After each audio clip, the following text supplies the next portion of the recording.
আব্বা এর তো কোনো বাড়ি ঘর না, আমরা কোনা থাকবো? সামনে যাও, বাড়ি ঘর দেখি।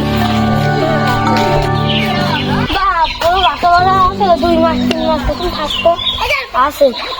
আমার বাড়ি একটা বাসা ফাঁকা আছে, চলেন আপনারা আমি থাকবেন। যান আছে আপনারা আমার বাসা এই সময় এসে বাসা পাইছি।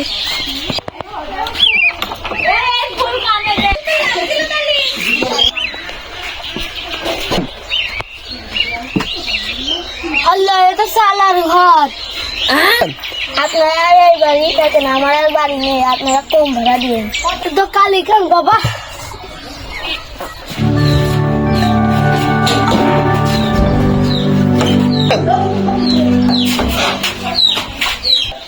যা আজকে দিনটা ভালোই কাটলো।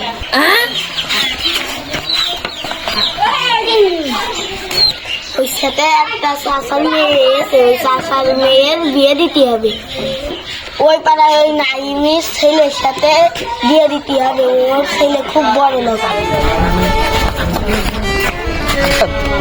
যাক আর গেলে তো ভালো ছিল।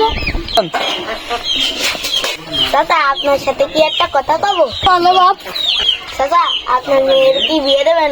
বড় লোক বাড়ি একটা ছেলে দেখেছে, আর কালকে বিয়ে দিয়ে দেবেন। আব্বু আমি একটু বাড়িতে ঘুরে আসি।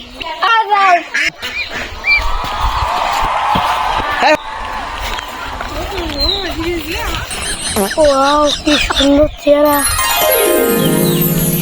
কি সুন্দর চেহারা, দেখতে তো কিরা শিখে ফেলছে। আপনি কি বললেন? হ্যাঁ আপনি কি আমার সাথে রিলেশন করবেন? হ্যাঁ রিলেশন, হ্যাঁ চেহারাটা ভালো, আজ পর্যন্ত আমি রিলেশন করতে পারিনি, এর সাথে করি। এমনি তো আমার পছন্দ হয়েছে।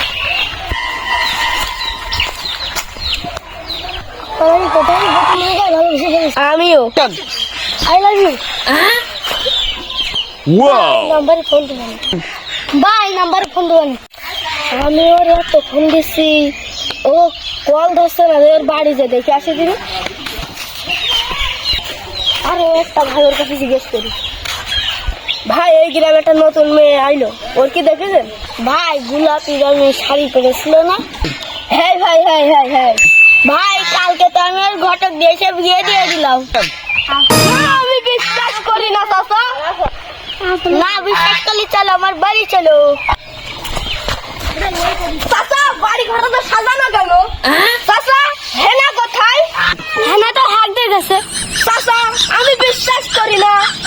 একজন মুরব্বী আমার সাথে বলেছে ওর বিয়ে হয়ে গেছে, ওর নিজে হাতে বিয়ে দিয়েছে। তুমি তো সবই জানো বাবা, আমি বিয়ে দিয়ে দিচ্ছি, তা তোমার সমস্যা। আমি বিয়ে হয়ে গেছে, তা তোমার এত খরচ করো। আমি এত খরচ করো আসছে কেন আমার বাড়ি? চাচা আমি তো ওকে ভালোবাসি চাচা। চাচা সেই জন্য তো এত বাড়ি ঘর সাজানো চাচা। চাচা আমি বিশ্বাস করি না চাচা। চাচা আমি বিশ্বাস করি না চাচা।